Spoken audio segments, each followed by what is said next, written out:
पंतप्रधान मोदी आणि Donald Trump यांच्यामध्ये फोनवरून जवळपास 40 मिनिट चर्चा. हॉर्मुझची सामुद्रधुनी खुली राहावी यावर भर. पंतप्रधान नरेंद्र मोदी यांचं ट्विट. 28 दिवस झाले तरी माझ्यावरील आरोपांचे कुणी पुरावे दिले नाही. निनावी पत्राद्वारे बदनामीचा कुटील डाव होता.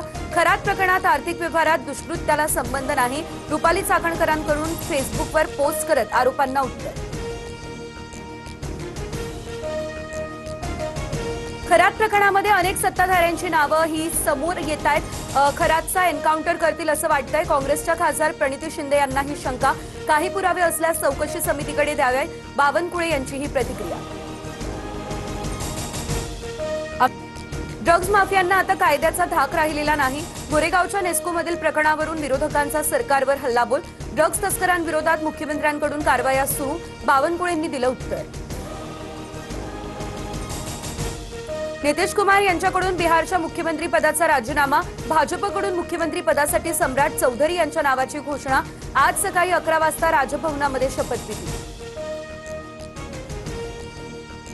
मराठी न येणाऱ्या रिक्षा आणि टॅक्सी चालकांचं लायसन्स होणार रद्द. राज्य सरकारचे हे आदेश. 1 मे पासून नियमांची अंमलबजावणी. सरकारच्या निर्णयाचं मनसेने केलं स्वागत.